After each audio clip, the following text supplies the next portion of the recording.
Buenas tardes a todos. Lo primero, dar las gracias a la asociación por pensar en mí para iniciar este ciclo en vuestro 30 aniversario de fundación, que yo creo que es algo muy importante, ¿no? En especial darle las gracias a María José también por sus palabras, porque me siento un poco abrumado, ¿eh? Abrumado. En fin, yo intento ser más sencillo, ¿eh? Y vamos a ver si el rato este que echemos aquí esta tarde, pues sobre todo, más que dar una conferencia de alto nivel, ¿no? Y un poco para que lo que me interesa que veáis, ¿no? Que vean ustedes, ¿no? Es como lo que supone la conservación de un sitio como la Alhambra, ¿no? Todo el mundo... ¿No se oye bien? A ver si acercando un poquito... ¿Sí? ¿Mejor? Pues no sé si ya más difícil... Ahora sí, ¿no? Hay que estar el micrófono casi en la boca. Bueno, quería decir, bueno, que se lleva un poco la imagen, un poco la visión, ¿no? De lo que supone la conservación de un sitio como la Alhambra, ¿no? Parece que la conservación es algo que está ahí, que funciona. Uno viene a visitar la Alhambra y, bueno, la puede encontrar mejor, peor, más bonita, menos bonita, mejor cuidada, peor cuidada, ¿no? Pero a veces no somos conscientes de lo que hace falta para llegar a ese momento, ¿no? Y lo que ha hecho falta en otros momentos, ¿no? Y también pensar en los que nos han precedido, ¿no? El esfuerzo que también han hecho para que hoy, ¿no? Las generaciones de hoy puedan disfrutar de lo que tenemos y que esto podamos dejarlo al legado del futuro. Bueno, entonces ese es un poquito yo lo que pretendo con esta charla, ¿no? Tampoco abrumarles con datos ni con temas muy profundos porque, bueno, entre otras cosas porque de todo lo que voy a intentar un poco aquí lanzar unas pinceladas, seguramente de cada uno de estos temas haría falta casi un curso completo, ¿no? Como de hecho, después cuando hablemos de la fuente de los leones, pues eso se merece casi un seminario completo, ¿no? Para situarnos, aunque todos los conocemos, ¿no? Todos lo conocemos, estamos en la Alhambra, ¿no? En la Alhambra que está construida, se empezó a edificar por la dinastía nazarí, ¿no? En 1232, donde podemos distinguir, ¿no? Tres grandes zonas, ¿no? En el recinto murallado, que lo tenemos aquí. Vamos a ver si funciona el ratón. Sí, aquí está, ¿no? Este es el recinto amurallado, aquí estamos nosotros ahora mismo en el Palacio de Carlos V, esas tres grandes zonas, que serían por una parte la Alcazaba, la zona de los palacios, lo que actualmente llamamos palacios nazaríes, ¿no? Y el resto de la zona que tenemos más hacia atrás, que sería la Medina. Aparte de esos elementos, tendremos enfrente lo que es el Generalife, con sus huertas, ¿no? Y hacia la derecha, todo el monte que tenemos, que se llama el Cerro del Sol, ¿no? Donde habían otra serie de edificaciones y de estructuras, de las cuales la mayoría no nos quedan más que restos desde el punto de vista arqueológico. La Alhambra, como yo decía, es ese conjunto de palacios bonitos, ¿no? que todo el mundo admira y que cuando los visitantes vienen a Alhambra es lo primero que quieren ver, pero también aparte de todos estos elementos, es el conjunto de sus estructuras defensivas, lo que es la alcazaba, lo que son las murallas, las torres, esas áreas arqueológicas que yo he nombrado, ¿no? Donde se centra fundamentalmente esa visión, la podemos encontrar en lo que denominamos el secano, esa antigua Medina, ¿no? que es un área donde se han producido a lo largo del tiempo algunas excavaciones arqueológicas, o esas otras áreas, como podemos ver aquí abajo, una fotografía de lo que es la alberca rota en el Cerro del Sol, ¿no? Por supuesto, los jardines y los patios, ¿no? Elementos esenciales, ¿no? Donde desde lo que proviene más de la tradición medieval, como es el patio de la acequia, del Generalife, hasta lo que se ha ido incorporando en distintas épocas a lo largo de los siglos a la Alhambra, y que ya forman parte de lo que es el propio monumento y lo que se valora también. Por supuesto, el Generalife y sus huertas. Pensar que las huertas del Generalife son huertas que se vienen cultivando desde época medieval y que hoy en día se siguen cultivando, ¿no? Porque, entre otras cosas, esa es la mejor forma de mantener un elemento natural como una huerta, es poder seguir cultivándola, ¿no? Evidentemente también aporta, desde el punto de vista del paisaje, un gran valor, ¿no? A lo que es el conjunto del monumento. También otros espacios que tenemos a nuestro alrededor, como son el bosque de Gomeres y el bosque de San Pedro, ¿no? con el bosque de Gómez, con sus paseos que existen, ¿no? Todo el olivar que yo he comentado antes, que tenemos hacia el Cerro del Sol, ¿no? Que también forma parte del monumento, ¿no? Y a lo que a lo largo del tiempo se ha ido incorporando al propio monumento, a la Alhambra, como desde el propio Palacio de Carlos V, donde actualmente estamos, ¿no? Otras edificaciones más contemporáneas, como puede ser el Teatro del Generalife, algunos cármenes, como el Carmen de los Catalanes, que se incorporó también a lo que es la gestión del monumento, otras edificaciones que existen en su alrededor, y sin olvidar en ningún momento lo que es la biodiversidad, lo que es todo lo que supone la vegetación, las plantas, la propia fauna que existe dentro del recinto, ¿no? Todo eso conectado todo con el agua. El agua es fundamental. Sin el agua, la Alhambra no se podía haber llegado a construir como ciudad, como hoy en día, como ciudad palatina, como llegó a ser. Pero es que ni siquiera hoy en día la Alhambra se podría entender como la conocemos, con esos patios, esos jardines, ¿no? Sin el suministro del agua. El agua que proviene del río Darro, a 6 kilómetros, una acequia, que sigue el trazado de lo que era la acequia medieval, aunque transformada, ¿no? Todo esto estamos hablando al final de una extensión, ¿no? Fijaros, mira, aproximadamente estamos hablando de más de 400 hectáreas, lo que es el monumento y su entorno, ¿no? De los cuales forman parte de la gestión del monumento, ¿no? Lo que es propio del monumento son 65.000 hectáreas. De edificios históricos, pues, así como palacios, Carlos V y demás, aproximadamente más de 62.000 metros cuadrados tenemos. Y 123 hectáreas de lo que son áreas verdes, ¿no? Jardines, huertas, ¿no? Arboledas, ¿no? No podemos tampoco desligar de la Alhambra, aparte de lo físico, de lo material, lo que es, ¿no?, la proyección cultural que tiene la Alhambra, ¿no? Conciertos, exposiciones que se organizan, ¿no? El interés también a veces de generar algún tipo de rodaje, como se hace en algunas ocasiones, ¿no? Y, por supuesto, el visitante, ¿no? Son más de 2 millones de personas que a lo largo del año visitan el monumento. Todo eso tiene que armarse para llevar a cabo lo que es la gestión y la conservación del monumento. Nosotros lo que nos vamos a fijar, ¿no?, en la historia de lo que ha sido la evolución de la Alhambra a lo largo de los siglos, nos vamos a fijar a partir de 1870, que es cuando se hace una gestión cultural, porque es cuando se declara la Alhambra monumento, ¿no? Y a partir de ese momento ya, ¿no?, la conservación del monumento se hace ya con otra perspectiva. Anteriormente, ¿no?, como Casa Real Cristiana, siempre se han hecho obras en la Alhambra, ahora veremos de cuándo se empezaron a hacer las primeras obras en la Alhambra, pero no se hacía esa gestión desde un punto de vista cultural y patrimonial, ¿no? Y es a partir de la declaración como monumento como se empieza a hacer, ¿no? Antes comentaba yo que la Alhambra es un monumento, ¿no? Fijaros, aquí nos podemos fijar, mira, todo este perímetro es lo que es Conjunto Histórico de Granada, ¿no?, que está protegido, lo que se llama un BIC, me imagino que lo habréis escuchado hablar, ¿no? Bueno, pues dentro de todo el Conjunto Histórico de Granada, esta superficie que vemos aquí, más tono grisáceo, es la Alhambra con su entorno. Todo ese ámbito es ámbito de gestión del patronato de la Alhambra, ¿no? ¿Vale? Si lo comparamos, ¿no?, casi aproximadamente estaríamos un 40% de lo que supone de superficie respecto al conjunto histórico de Granada, ¿no? Aquí tendríamos lo que sería el Sacromonte, el Albaicín y lo que se llama el área centro. Pero es que la Alhambra, además de ser un bien de interés cultural, ¿no?, con la legislación andaluza, está incluida desde el año 84, ahora vamos a celebrar los 40 años de la inclusión de la Alhambra en la lista de Patrimonio Mundial, ¿no?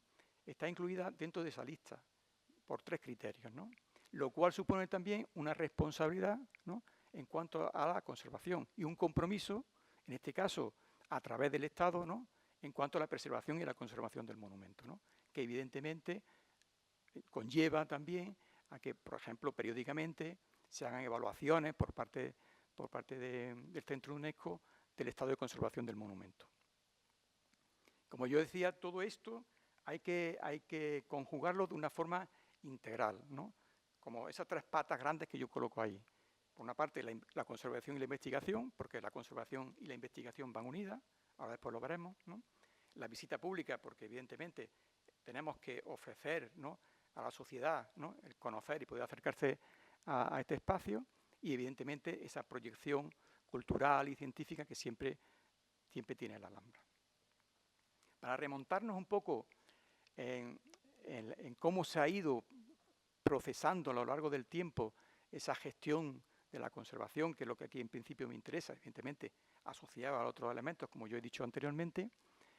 Si vemos desde el año 1870 que se declara monumento la Alhambra, se fueron produciendo una serie de organismos que intentaban un poco organizar y armonizar un poco la conservación, la gestión del monumento.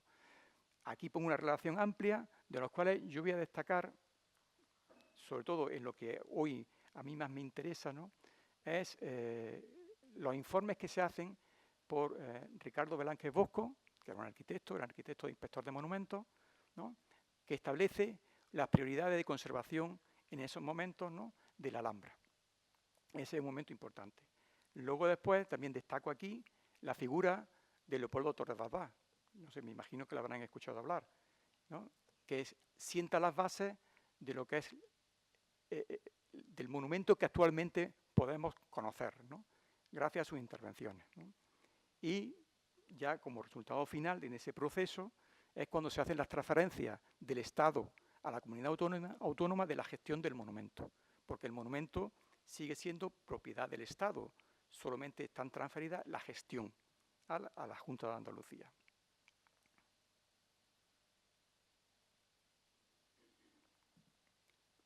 Como yo decía, el interés por la conservación de la Alhambra siempre ha estado ahí. Evidentemente, cuando era casa de los Reyes Nazaríes, y evidentemente cuando pasó a casa real cristiana, ¿no? Y desde los primeros momentos se ordenan las primeras obras de conservación en la Alhambra, como vemos en este documento, se ordenan el 12 de enero de 1492. O sea, escasos días después, rápidamente se empiezan a realizar obras. Evidentemente, con otro tipo de criterios a los que actualmente tenemos, pero siempre tenemos que pensar que siempre se ha actuado según los criterios que en cada momento predominaban, ¿no? Si repasamos, ¿no?, ya todo ese proceso que a lo largo de los siglos se va produciendo, tendríamos en primer momento, que cuando es Casa Real Cristiana, lo que denominamos que es la Alhambra de los Alcaides, ¿no?, los famosos tendillas, ¿no?, que como Casa Real, evidentemente, pues normalmente se solían hacer muchas obras cuando había una visita real, ¿no? Pues se adecentaban los palacios, se adecentaban las fuentes y demás, ¿no? Después hay un momento también clave en lo que es la conservación del monumento, que es en el siglo XVIII, ¿no?, después de la Guerra de Sucesión, ¿no?, lo que se conoce también por algunos investigadores como el siglo más triste de la Alhambra, ¿no?, donde los tendillas abandonan la Alhambra y la Alhambra cae en una situación en muchos de sus elementos, de sus construcciones, casi de abandono, ¿no? Evidentemente lo que supuso las tropas napoleónicas en la Alhambra, ¿no?, como cuartel, la voladura que todos conocemos de los lienzos de muralla, el interés que en el siglo XIX presenta la Alhambra dentro de lo que se llama el romanticismo y el orientalismo, ¿no?, ese interés de viajeros que venían a la Alhambra va a hacer precisamente, va a hacer un acicate para que las autoridades se preocupen por la conservación del monumento, y es lo que va a hacer que en 1870, entre otras cuestiones, se declare monumento nacional, ¿no? Como he comentado antes, la relación de instituciones, de patronatos que se van generando para la conservación del monumento, y la transferencia de la gestión a lo que es la Junta de Andalucía. En todo este periodo, ¿no?, que estamos hablando, desde 1870, cuando se crea el Monumento Nacional, se van a ir sucediendo en la conservación del monumento una serie de arquitectos adornistas, conservadores, ¿no?, de los cuales, pues, quizás hayan oído ustedes hablar de lo que son las sagas de los Contreras, ¿no?, que son quizás los más conocidos, ¿no?, por las intervenciones que ellos hicieron. También la labor que hizo, por ejemplo, Modesto Zendoya. Y siempre destaco aquí también, porque es importantísimo para Alhambra, ¿no?, a Torres Balbás, ¿no? De la época de los Contreras, ¿no?, aquí, por ejemplo, hay dos imágenes, ¿no?, que se producen, ¿no?, en ese momento, donde las actuaciones iban encaminadas más a buscar una imagen ideal de lo que era la Alhambra, ¿no? Y entonces pues empiezan a aparecer elementos como este famoso cupulín en uno de los templetes del Patio de los Leones, ¿no?, que posteriormente Torres Balbás va a desmontar, ¿no?, o las intervenciones de restauración que se hace también por los Contreras este sería la sala de las camas del baño de Comares, pues bueno, se hace una reintegraciones cromáticas y de yesería que responden simplemente a criterios de buscar una visión ideal de cómo podía hacer eso, ¿no? La época de Modesto Zendoya, arquitecto también conservador, que, yo recuerdo que cuando yo empecé aquí un poco a profundizar en todos estos temas de la conservación de Alhambra, pues siempre se asociaba mucho a que hacía muchas excavaciones, ¿no? O sea, se dedicaba mucho a intentar encontrar restos, ¿no? De hecho, una de sus actuaciones que hizo aquí fue justamente aquí detrás del Palacio de los Quintos, es excavar, ¿no?, lo que se llamaba la Alamedilla, ¿no?, buscando una serie de estructuras y demás, ¿no? El caso es que Modesto Zendoya se centró muchísimo en la conservación de lo que son murallas y torres, ¿no? De hecho, ahora recientemente hemos restaurado ahí una torre, la Torre de la Gallina, donde su intervención fue muy importante, ¿no?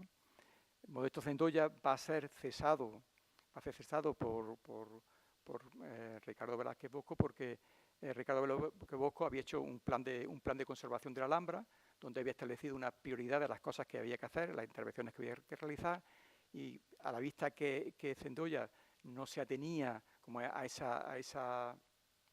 ese programa de conservación, y sino que estaban en otras tareas, decidió cesarlo y se nombró a Leopoldo Torres Balbás. Figura esencial, como yo decía antes, para conocer lo que es la Alhambra actual, ¿no?, y cómo nos ha llegado, ¿no? Y cómo vemos como en apenas 13 años, que estuvo aquí de arquitecto conservador hasta el año 36, realizó, ¿no?, aquí puestas las más importantes que él realizó, ¿no?, muchísimas actuaciones de conservación, pero no solamente de conservación, sino también de gestión del propio monumento, ¿no? Estableció las bases para lo que es el Museo de la Alhambra, estableció también lo que es cobrar unos precios por unos itinerarios, ¿no?, el ir adaptando el monumento a la visita, para cual, por ejemplo, hace intervenciones como el patio de Machuca, ¿no?, que es esta intervención que hace él, el patio de Machuca, para acondicionarlo, para que sirviera de antesala para lo que era una visita a los palacios, y también acondicionó, ¿no?, lo que sería el área del Partal, ¿no?, con una zona ajardinada también, ¿no?, intentando ya en pensar. Y otra cosa que hizo también importante es dedicar los fondos que se recaudaban con esos ingresos de esas visitas a la propia conservación del monumento y a recuperar monumentos de la ciudad. Por ejemplo, el Corral del Carbón, la Casa del Chapí, ¿no? Todos son monumentos que Torres Balbás recuperó con los fondos que se recaudaban de la Alhambra. Aquí vemos otras de sus intervenciones. Son dos intervenciones que son señeras y además forman parte de la historia de la conservación monumental, ¿no? Forman parte de la historia, ¿no? Y que en cualquier escuela de restauración se habla, ¿no? Como este caso sería el patio del Harén. Posteriormente, ¿no?, a consecuencia de la Guerra Civil, cesa Leopoldo Torres Balbás y se incorpora al servicio de conservación Francisco Prieto Moreno, ¿no? Francisco Prieto Moreno, que va a estar desde el 36 hasta el año 70, ¿no? Él, como alumno de Torres Balbás, va a continuar los trabajos que él estaba haciendo, pero conforme van pasando los años, va derivándose hacia una serie de actuaciones que en los años 60 empieza a surgir en España lo que es el turismo, ¿no? Empieza a subir, a aumentar, ¿no? E intenta adaptar la Alhambra a esa demanda turística que hacía, ¿no? Y así, por ejemplo, hace intervenciones como la adaptación en las huertas del Generalife que vemos aquí, ¿no? Esta sería la planta de lo que es el Teatro al Aire Libre de Generalife, o por ejemplo la comunicación que hace en los años 70 entre el Alhambra y Generalife a través de un puente, ¿no? Un puente que es del año 70, a veces, ¿no? Que lo que permite es el flujo de los visitantes, ¿no? Esa ya masiva visita intenta organizarla, ¿no? Y hace ese de intervenciones, o la finalización del edificio de donde estamos ahora mismo, del Palacio de Carlos V. Como yo decía, momento clave también en la historia es el momento actual, que es la transferencia de las competencias a la Junta de Andalucía en el año, el decreto de 1984, donde se traspasan las competencias, lo que es la custodia, la administración, la conservación, la restauración del monumento, ¿no? Pues para poder, ¿cómo podemos organizar, ¿no? Si vamos a intentar sistematizar cómo se lleva a cabo la conservación dentro del monumento, ¿no? Por una parte, hay una serie de criterios de cómo intervenir, ¿no? Yo aquí he puesto una referencia, una somera referencia a lo que son los convenios, las cartas internacionales, que todo el que se dedica a la conservación, pues conoce. Son criterios generales que sirven para orientar la conservación. Después existe una serie de legislaciones que nos están diciendo cómo debemos también intervenir, cómo debemos también conservar el monumento. En nuestro caso, pues, fundamentalmente la Ley de Patrimonio Histórico de Andalucía, y también está ahí la Ley de Patrimonio Histórico Español. Y como administración que somos, y yo diría que cada vez tiene más incidencia una cosa que se llama la ley de contrato del sector público, ¿no? Que nosotros estamos sometidos a una legislación que nos impera cómo tenemos que contratar empresas constructoras y demás para poder hacer la obra de conservación. Y destaco esto porque, claro, estos dos primeros están como muy centrados en lo que es el patrimonio cultural, lo que es un monumento, y lo entiende y se desarrolla en ese sentido. Pero esta ley, el que la redactó no pensó ni en un monumento medieval, ni los problemas que tiene, ni la necesidad de una especialización determinada que tiene, ¿no? Sino una ley muy genérica, una ley que te permite a las administraciones contratar desde hacer un puente o construir una carretera o, en este caso, tener que conservar el monumento. Desde el punto de vista ya técnico del desarrollo de los trabajos, ¿no? de cuando nosotros, por ejemplo, tenemos que afrontar una intervención de conservación en la Alhambra, por una parte nos tenemos que someternos a que, como es un bien de interés cultural, hay una legislación que nos obliga, pues, por ejemplo, necesitamos contar, por ejemplo, con los informes de la Comisión Provincial de Patrimonio Histórico, por ejemplo, ¿no? Para lo que es el día a día del monumento, es esencial el contar con programas de mantenimiento, ¿no? La conservación de un monumento empieza por el mantenimiento, que ahora, como veremos, son pequeñas tareas, pero son esenciales, ¿no? Antes de también poder restaurar y poder afrontar la restauración, es necesario conocer lo que vamos a restaurar, lo que vamos a intervenir. Necesitamos hacer una serie de estudios previos, ¿no? Aquí, pues yo enumero algunos, pues de estudios históricos, arqueológicos, constructivos, en fin, estudios para luego después ya poder desarrollar lo que son propiamente los proyectos de conservación. Pueden ser proyectos de conservación, de obras, restauración de elementos, y siempre dar a conocer el trabajo que se hace.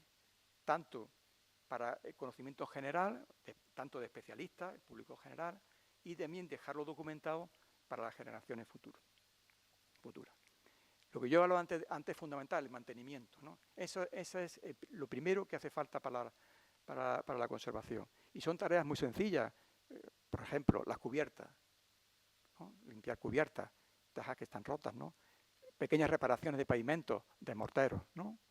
O, por ejemplo, con nuestro personal de restauración, tareas también de mantenimiento, carpintería, en las armaduras, ¿no? Son pequeñas. O sea, si todas estas tareas se llevan a cabo, se evitan actuaciones, como podremos ver ahora después, que tienen un mayor calado, mayor importancia, ¿no?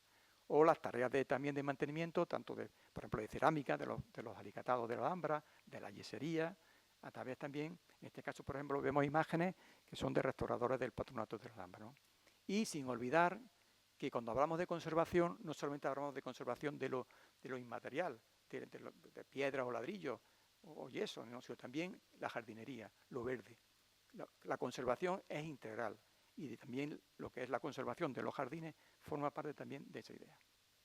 Bueno, esta era un poco no sé si al final he conseguido un poco transmitir la idea que yo tenía de un poco de entender todo lo que supone, y entonces, y ahora lo que quería un poco exponer, ¿no?, es la restauración que se llevó a cabo en la Fuente de los Leones, ¿no?, para que vean un poco el alcance ya de una intervención importante. ¿Qué supone realmente cuando hay que intervenir? Cuando se llega a un momento en donde un elemento, ¿no?, que a lo largo de los siglos ha sufrido un deterioro, requiere ya una intervención importante y de calado. Vamos a ver un poco cómo se desarrolló esa intervención. Bueno, está claro que estábamos aquí en la Alhambra, la Fuente de los Leones, que está en el Palacio de los Leones, como su nombre indica, y como yo decía, entenderla siempre como un elemento de agua, ¿no?, que está vinculado, ¿no? Aquí esta imagen, por ejemplo, ¿no?, es interesante porque aquí estaría ahora mismo este Generalife, ¿no? Y todo esto de aquí, hasta este punto de aquí, es el trazado, ¿no?, original de la acequia medieval, de la acequia que trae el agua a la Alhambra.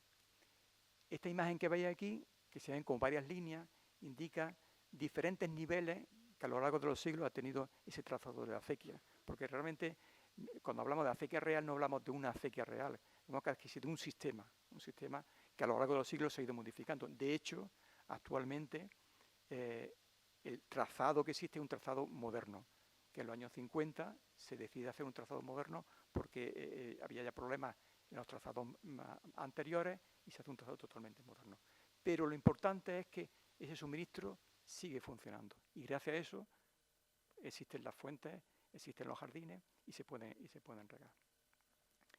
Elemento esencial es el Palacio de los Leones, que fue mandado a construir por Mohammed V, ¿no?, en su segundo reinado, ¿no?, que se conoce también como el Palacio del Jardín Feliz, ¿no?, que como veis aquí, pues es un palacio que está construido como en dos paratas, ¿no? Aquí tenemos una sección, esta es la Sala de dos Hermanas. Un espacio que además, y aquí traigo algunas imágenes, a lo largo del tiempo ha ido evolucionando, ¿no? Hoy en día tiene una imagen, pero esa imagen ha ido pasando a lo largo del día. Aquí vemos algunas imágenes de cómo ha ido evolucionando ese espacio, ¿no? La conservación y la restauración, ¿no?, de la fuente. Nos vamos a centrar primero en la fuente y después veremos el conjunto del patio. En la fuente, aquí ya vemos en estas imágenes, por ejemplo, de archivo, cómo la fuente ha ido variando. Aquí la vemos, por ejemplo, que tiene una taza superior, un surtidor, ¿no? Aquí la vemos, por ejemplo, con unas columnas, aquí no las tiene, ¿no? Y siempre ha sido, la Alhambra siempre ha sido, bueno, y Granada, para eso también yo creo que una ciudad un poco singular, ¿no?, un punto de atención, ¿no?, y a veces de ciertas polémicas, ¿no? De hecho, cuando en los años 40, estas imágenes que vemos aquí de la Alhambra que sube y baja, la fuente que sube y baja, que desaparece un elemento, aparece otro, ¿no?, pues en una publicación del año 47, pues se empieza a criticar, ¿no? Pues se habla aquí de que si los arqueólogos, una visión muy arqueologista de la fuente, que si la fuente se está perdiendo su carácter, que podía tener esta forma, ¿no? Y además, no sé, aquí una cosa curiosa es que, si se fijan, aquí hay una fotografía donde se ve, estamos hablando del año 47. Este cupulín lo retira Leopoldo Torres Balbás. Leopoldo Torres Balbás abandonó la Alhambra en el año 36. Quiere decir que ya en el 47 el patio de los Leones no era así. Pero se puso esta fotografía. En cambio, en la foto de cómo estaba en el año 47 la Fuente de los Leones no aparece. Me imagino que conocerán, habrán oído hablar, una polémica que hubo en la ciudad precisamente con la eliminación de ese cupulín, ¿no? Lo cierto es que el deterioro de los leones, de la fuente, estaba ya presente, se conocía. En los años 70 se plantea incluso sustituir los leones por réplicas. De hecho, se encargaron a algunos leones, a unos talleres de Córdoba, ¿no? Se encargaron a esas réplicas, ¿no? y se planteó el retirar los leones y llevarlos al museo, ¿no? Eso fue en los años 70 y en los años 80, pero esa intervención no se llegó a hacer, ¿no? ¿Y por qué la fuente, cuáles han sido a lo largo de los siglos los motivos fundamentales de deterioro de la fuente?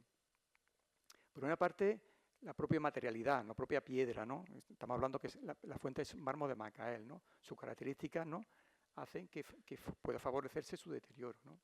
Las oscilaciones térmicas de Granada, hoy la hemos visto. Esta mañana estábamos a 7 grados y ahora estamos creo a 23, 24 grados estábamos. Todo eso, evidentemente, hace que el material sufra, ¿no? La propia existencia del agua es una fuente, hay agua. Ese agua pues produce desgastes, la calidad del agua a lo largo del tiempo ha ido evolucionando y termina también dañando la piedra. La aparición también de factores de microbacterias, líquenes y demás que también pueden afectar la conservación de la propia fuente, y los factores antrópicos, el ser humano, ¿no? Aquí, por ejemplo, vemos curiosamente, ¿no?, pues una fotografía, ¿no?, de un ballet ruso que viene a la Alhambra y se fotografían todos encima de la fuente.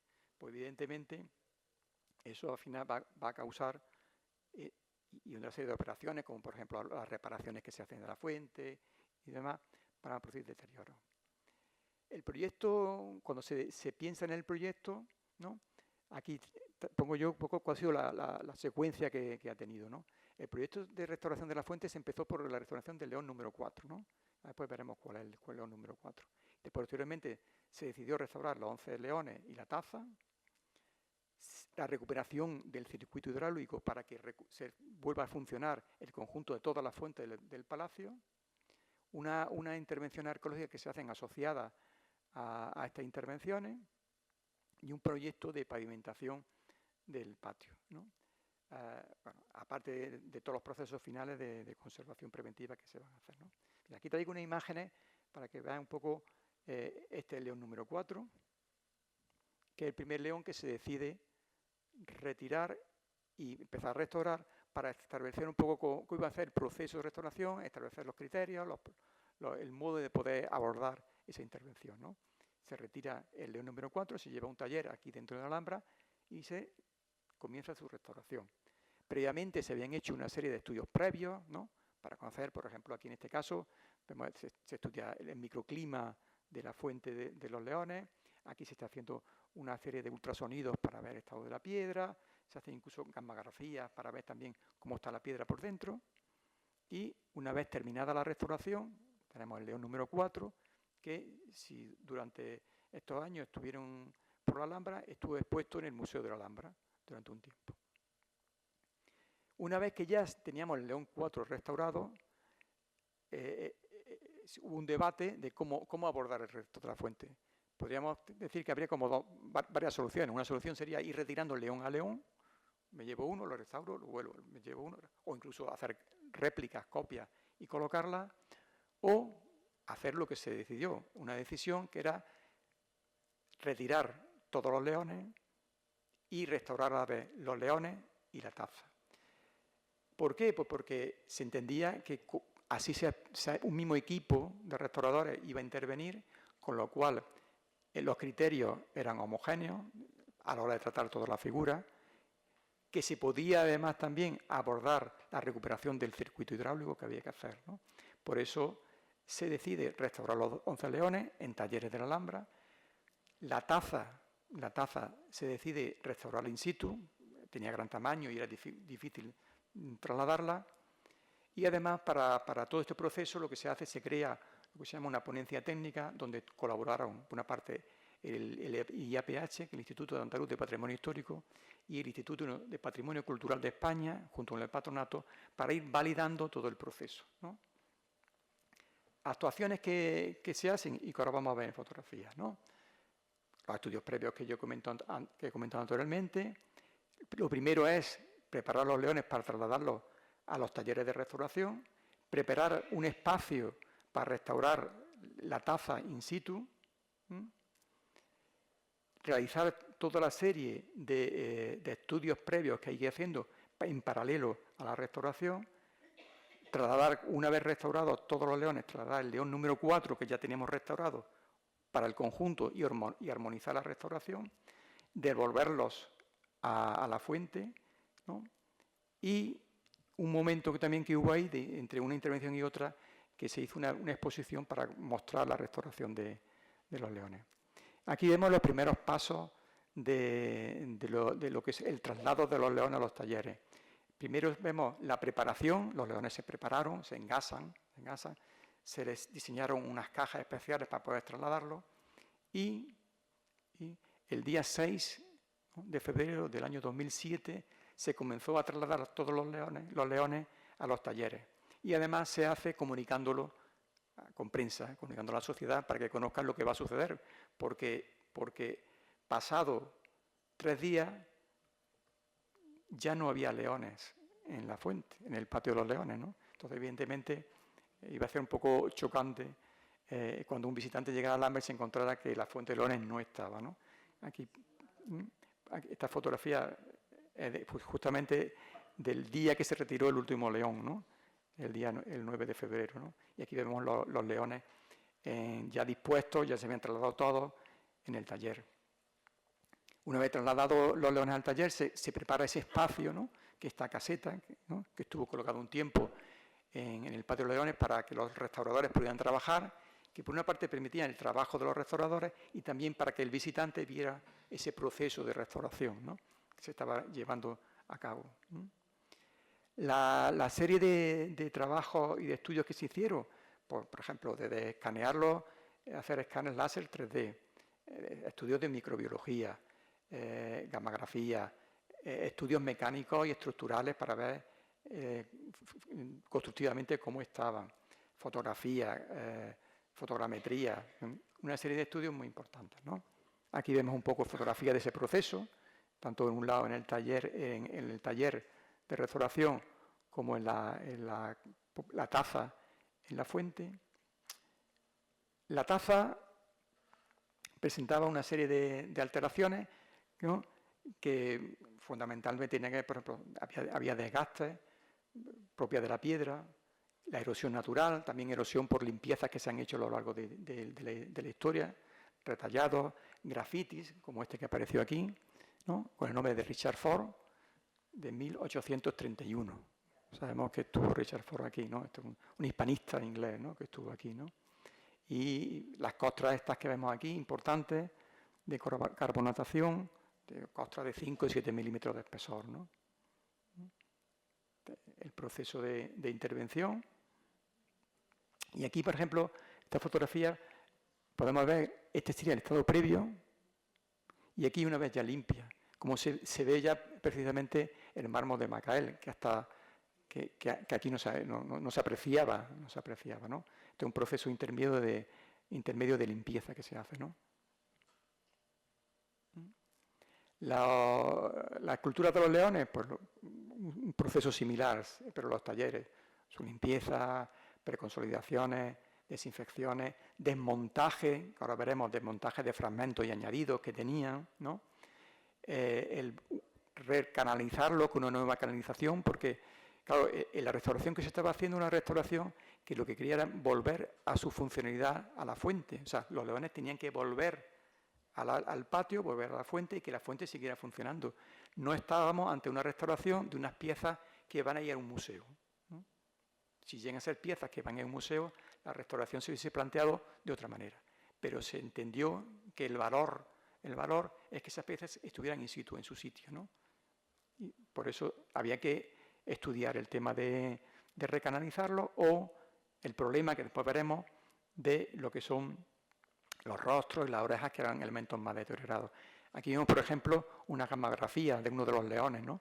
Como se aprecia, no sé si se aprecia ahí la pantalla, que se ve un tubo que tenía dentro. Aquí se ve una fractura de la piedra, y aquí se ve otra canalización, ¿no? Que tenemos de la piedra. Y esta es una imagen previa del león número 1, ¿no? Esta es la parte inicial, una fotografía inicial, y aquí ya se empiezan a seleccionar elementos porque las limpiezas se hacen progresivamente, por zonas, se van determinando, ¿no? Como veis, ¿no? Tenían esas costras importantes, ¿no? Otros de los leones que se van avanzando en esa limpieza. Esto, por ejemplo, el proceso que hay, por ejemplo, esto limpiando con láser, que se hacen, pues se hacen limpiezas con láser, se hacen desinfecciones, ¿no? Limpieza también mecánica, o aquí, por ejemplo, que se están eliminando las orejas, porque claro, muchos de los leones, que ahora después veremos, las orejas que tenían eran reposiciones con morteros de cemento, ¿no? Eran reposiciones que se habían hecho a principios del siglo XX, ¿no? La mayoría de ellas, ¿no? El problema de las canalizaciones. Los leones, aparte de esculturas, no dejan de ser una fuente, un surtidor de agua, ¿no? Entonces tenían que estar canalizadas. Originalmente la canalización no existía un tubo realmente. Estaban perforados, ¿no? Había una perforación justamente por lo que es la pata delantera izquierda, ¿no? Que vemos aquí en esta imagen, de una perforación, y esa perforación después hacia la boca. Y el agua discurría libremente. Lo que pasa es que a lo largo de los siglos se aturaría eso y requeriría, como vemos aquí, abrirlos para meter tubos para poder recanalizarlo, ¿no?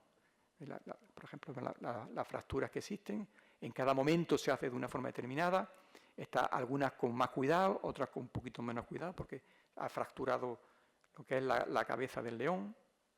Entonces, aquí vemos, por ejemplo, las grapas, ¿no? que tenían, ¿no? Y las fracturas, ¿no? Este otro, por ejemplo, ¿no? También, ¿no? Como se abrió el león, ¿no? Para poder recanalizarlo, ¿no? Este otro, una fractura que tenía y hubo que desmontarlo, ¿no? Y claro, como había que volver a montarlo y además tenían que volver a la fuente, hay que volver a unir esas piezas. Entonces se hicieron una serie de estudios, ¿no? por ingeniería para diseñar, por ejemplo, una resina que pudiera pegar el mármol de tal forma que si en caso de movimiento de fractura siempre rompiera antes la resina que la piedra, ¿no? Aquí hay ensayos para hacerlo, ¿no? O aquí, por ejemplo, el proceso para poder desmontarlo con garantía, esas piezas que tenemos. El diseño, por ejemplo, de las grapas que se le volvieron a colocar son grapas que lo que hicieron fue recuperar ya orificios que había, ¿no? Para no volver a hacer más orificios, sino aprovechando ya los orificios que había, se diseñaron unas grapas especiales para cada sitio. O, como vemos aquí, una endoscopía que se hizo a los leones para ver cómo estaban por dentro de esas canalizaciones, ¿no? El escaneo otra vez de todos los leones. Aquí vemos, por ejemplo, cómo se van presentando las piezas para volverlas in situ. Y aquí vemos el proceso de adhesión de los fragmentos. Aquí, por ejemplo, vemos en algunas de las grapas que se diseñan grapas que eran de titanio, porque además se usó dos materiales, el titanio y el acero, ¿no? El acero para los pernos y el titanio para las grapas, por ejemplo, ¿no? En función de, eso estudiaron los ingenieros, en función del comportamiento, de la elasticidad y de las dilataciones, ¿no? Para que fuera compatible con el mármol, ¿no?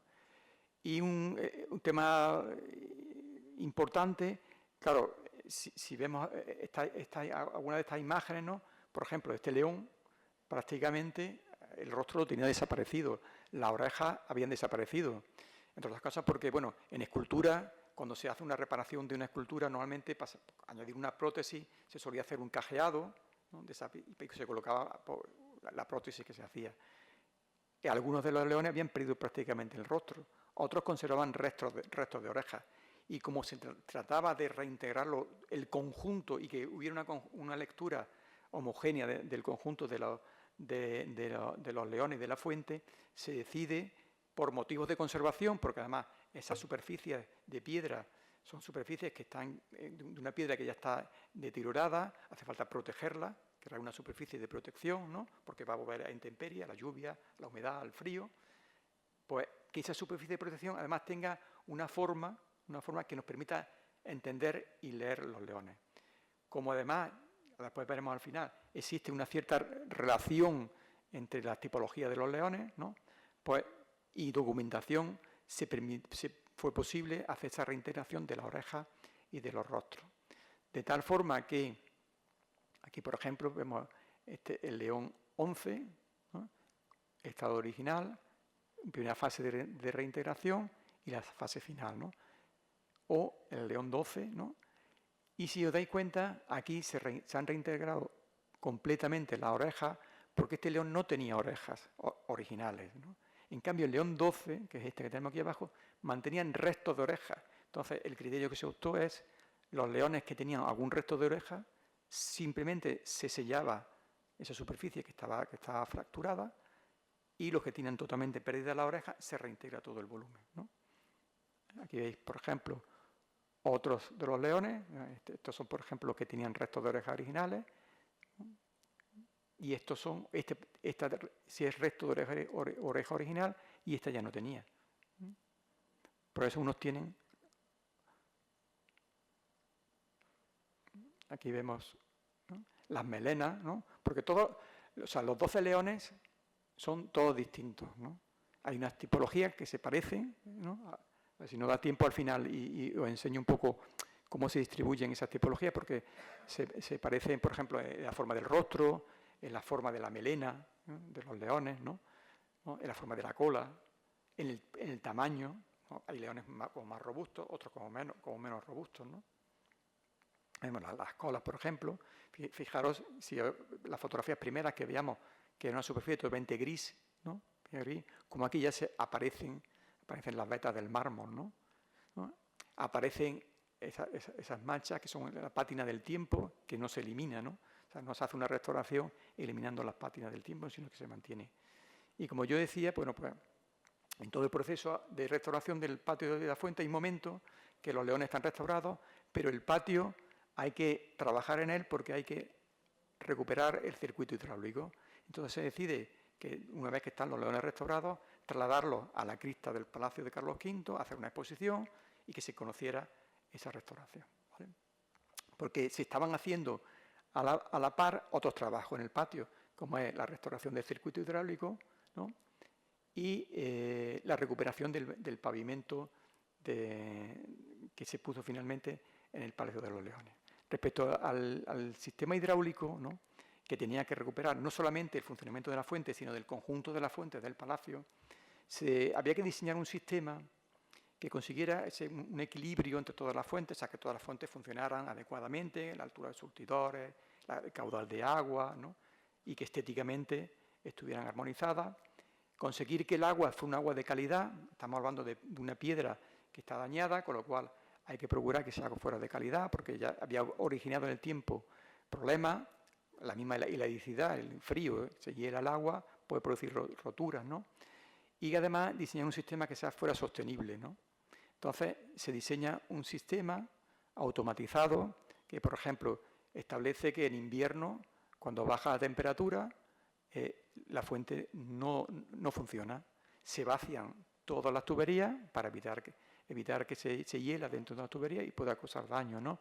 Que el agua esté tratada, ¿no?, de todos los tipos, para que no vuelvan a aparecer problemas de hongos, líquenes, ¿no? Y este es el esquema que se diseñó, porque al final es un sistema cerrado, ¿no?, con un sistema que va filtrando el agua, que lo controla, ¿no?, y que hace que además sea sostenible.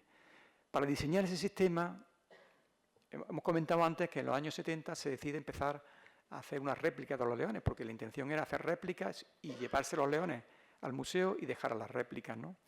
Y esa labor de hacer réplicas de los leones se siguió haciendo en los propios talleres de cantería de la Alhambra, ¿no? Y al final teníamos una taza y 12 leones en réplica.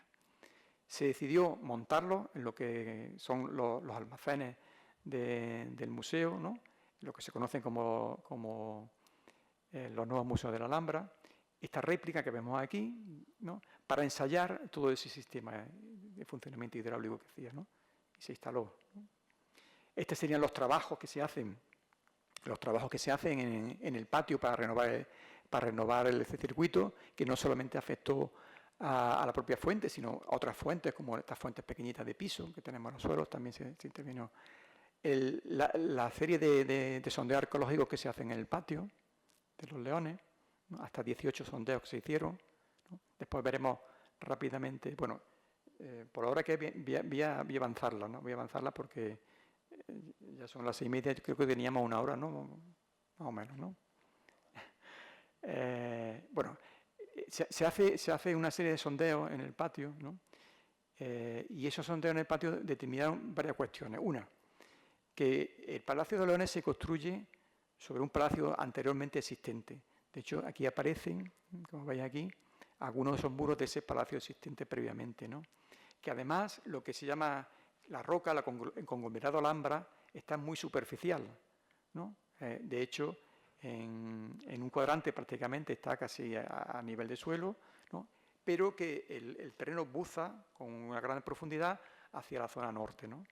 De hecho, en este sondeo que vemos, esta sería la esquina norte del patio, vemos la profundidad del sondeo, que es bastante importante. En cambio aquí, ¿no? Justamente está muy superficial. Entonces, el hecho de que esté la roca muy superficial, lo que nos está diciendo, ¿no? Es que, bueno, una de las cuestiones que siempre se ha discutido, si el patio de los Leones tuvo jardín o no tuvo jardín, ¿no? Es que no tuvo jardín, porque no hay capacidad para tener tierra de cultivo, ¿no? No tuvo jardín. Aparecieron huellas de posibles losas de mármol existentes, ¿no? Se vio que el fuste jamás se había tocado, ¿no? La base del fuste jamás se había tocado, ¿no? Bueno, este es el proceso de reposición del circuito hidráulico, ¿no?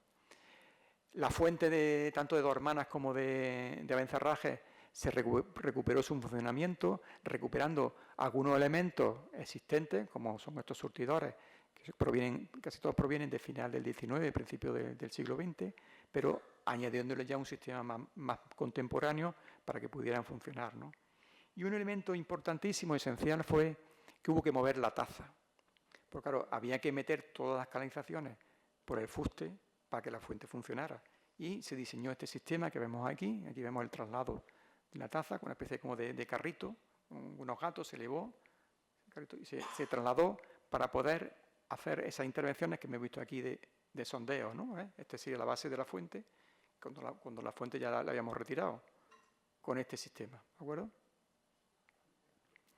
La vuelta de los Leones al patio, que también se hizo con prensa, como vemos aquí, pues claro, había que conectarlo a ese circuito.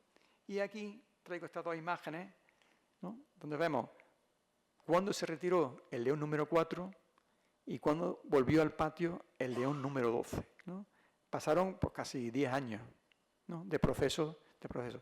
Y bueno, volvió el león 12 al patio, pero aún no estaba funcionando. No estaba funcionando la fuente porque había que terminar el circuito hidráulico y la pavimentación. La recuperación de una pieza importante, que es esta pieza que está en el museo, que se llama el surtidor medieval, se hizo una réplica para que pudiera funcionar, porque esto ya es una pieza de museo, esta pieza que tenemos aquí, ¿no?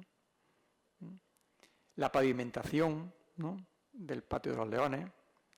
Ahora intentaré ir un poquito más rápido y explicar brevemente lo de pavimentación. Se hace un proyecto, que es este proyecto, ¿no? para recuperación de un pavimento. Aquí vemos el proceso de recuperación. Bueno, todas las empresas y colaboradores que vienen. Y pensar que en todo este proceso el patio nunca se cerró. El patio de los Leones siempre estuvo abierto, ¿no? a la visita, ¿no? Con lo cual hubo que compaginar toda la restauración, todas las intervenciones que se hicieron con la gestión de la visita. La comunicación de la prensa, pues siempre se intentó dar a conocer lo que se estaba haciendo. Y esto lo voy a pasar rápido porque aquí realmente lo que me interesaba era hablaros de, esto ya lo hemos visto, me interesaba hablaros de esto, aquí, el tema del pavimento. Bueno, ya he dicho que la intervención arqueológica había puesto de manifiesto que la roca era muy superficial, no había habido jardín, ¿no? Entonces, dentro de uno de los trabajos que se hicieron se hizo un estudio histórico documental sobre la evolución del patio, ¿no? Entonces, acudiendo a fuentes documentales, se sabe, ¿no? por un viajero, Jerónimo Munzer, en 1494, que describe el patio de los leones con grandes losas de mármol, ¿no? Aquí vemos a la derecha, esto es del proyecto. El proyecto de pavimentación lo redactó el arquitecto Pedro Salmerón, del proyecto de Pedro Salmerón, una hipótesis de cómo podía ser ese pavimento que se describe aquí con grandes losas de mármol, que, por ejemplo, pues no se dibujan las dos canaletas de crucero, ¿no? Probablemente pues no estuviera. En 1502, otro viajero, Antonio Lalain, pues también describe la existencia de una serie de naranjos, que se hace una hipótesis de cómo pudieron haber estado esos naranjos. En 1691 hay documentos que hablan de la compra de material cerámico, de solería de cerámica vidriada para el patio de los leones. Y aquí se hace una recreación de cómo pudo ser ese pavimento cerámico, ¿no? Como vemos ahí en espiga, con varios colores, porque además se describen los colores que vienen esos elementos, ¿no? O de los primeros grabados que existe del patio de los leones, que este grabado, de 1770, ¿no? Que vemos aquí, ¿lo veis? Estas piezas así, en espiga, y se hace esta interpretación de cómo pudo ser eso, ¿no? Aquí aparecen los dos cruceros, ¿no? Que vemos. O las imágenes que tenemos de grabados de la ocupación francesa del jardín. Realmente la imagen que se conoce de un jardín como tal es de esta del siglo XIX, de la ocupación francesa, ¿no? Posteriormente desaparecerá ese jardín porque crean bastantes problemas de humedades, de filtraciones en general todo el palacio. En la época de los Contreras, por ejemplo, vemos como aquí el pavimento de las galerías, hay como un salto, ¿no? Vemos aquí elementos también de cerámica. En la época de Zendoya, una intervención importantísima que se hace es que ese patio se vacía y se hacen como unas artesas, son 4 artesas, que son como unas bañeras, que lo que intenta es recoger el agua de lluvia, ¿no? Y evacuarla, porque había bastantes problemas generando por esas filtraciones. En la época de Torre Barbá, que se coloca un chino, una tierra rojiza, con 3 naranjos. Prieto Moreno también llegó a plantar un jardín, ¿no? Que tenemos aquí. De hecho, hay muchas postales de esos años que aparece el patio de los leones con un jardín, ¿no? Pero se retira ese jardín, incluso se llegó a plantear, como hay aquí, una especie como casi de experimento a ver qué solución sería la más adecuada. Y cada uno de los cuadrantes se dibujó y se llegó a realizar una muestra de posibles soluciones, desde unas praderas, unas tierras, unos setos, ¿no? Como vemos aquí, unos andenes, ¿no? Que finalmente termina en esta imagen que vemos aquí, una tierra rojiza con 3 naranjos. Ya desde que pasó la gestión al actual patronato, a lo que es la Junta de Andalucía, se retira esa tierra y se coloca en un chino que pues, seguramente lo habrán visto en los últimos años que estaba, ¿no? Un chino que provocaba problemas también importantes porque no permitía caminar. Si se caminaba, ese chino terminaba extendido por todos los palacios, ¿no?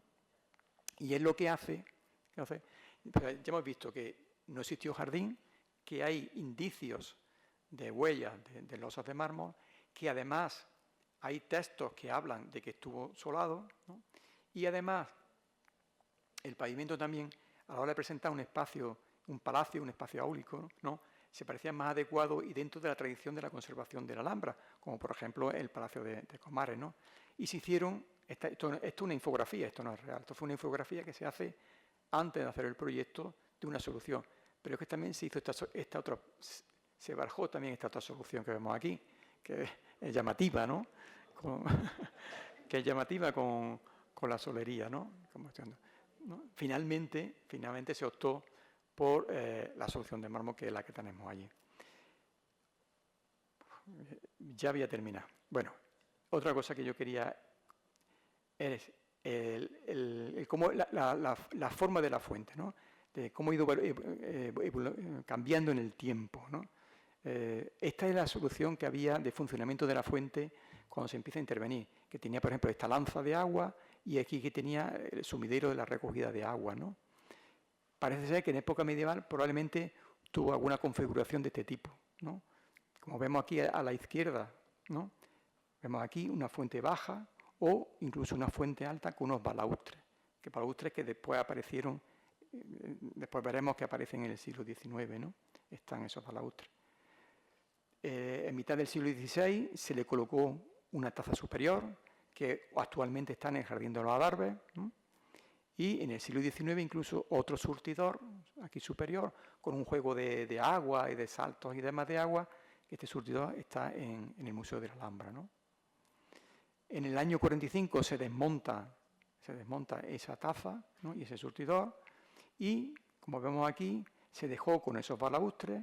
Incluso se hicieron unas pruebas de bajar la fuente, colocarle una especie de bolita que vemos aquí. Se volvió otra vez a subir, se volvió otra vez a bajar, ¿no? Y esto es lo que nos encontramos cuando restauramos la fuente, esta solución, fuente baja y sin un elemento. Y lo que se ha hecho ahora es, puesto que no hay tampoco un conocimiento exacto de cómo fue realmente esa fuente, es dejarla como no la hemos encontrado.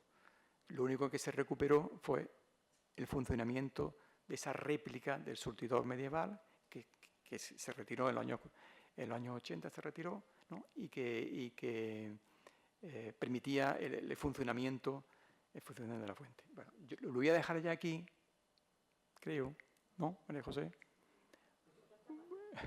No, porque bueno, entonces voy a, muy rápido, a citar una cosa importante. Mira,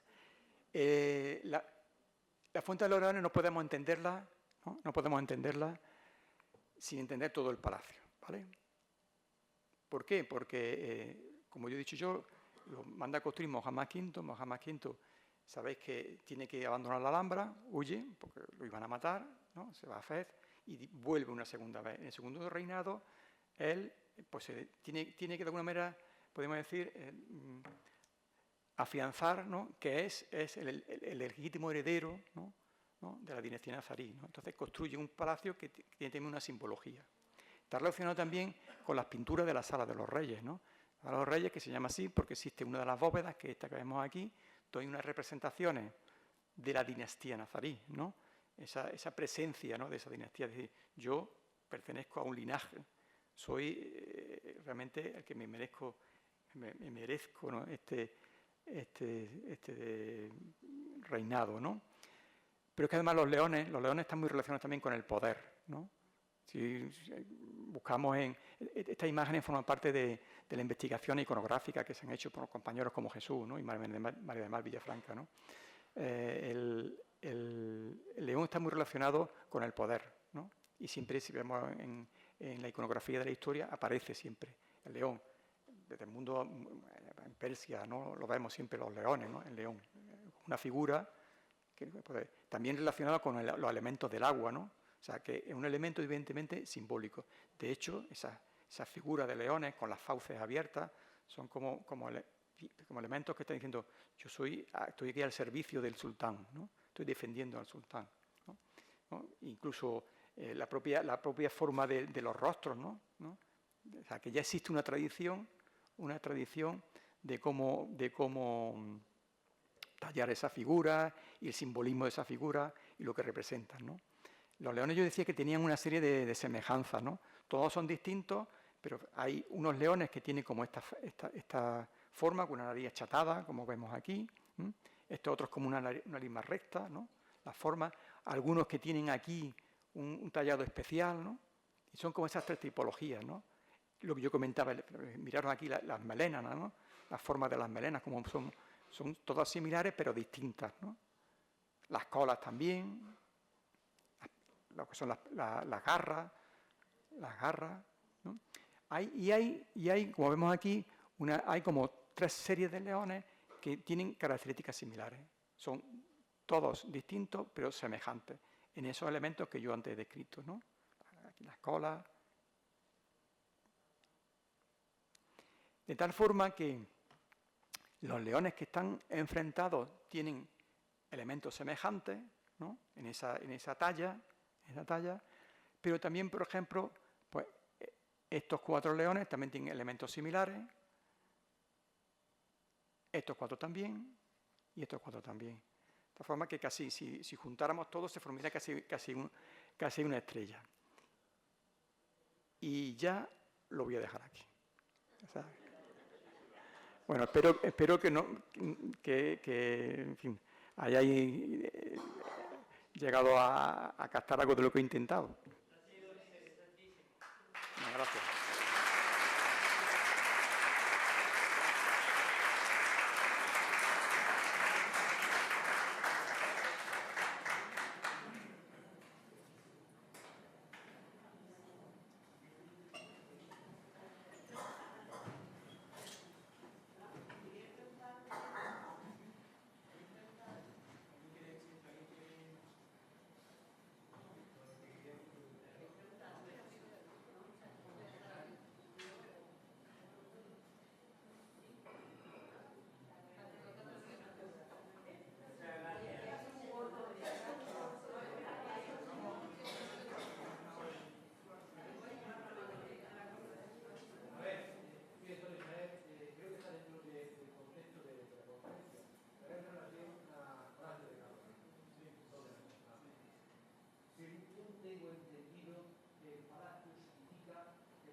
Bueno, yo soy arquitecto, no soy especialista en historia ni nada, pero bueno, voy a decir mi opinión y, en fin, lo que conozco del tema.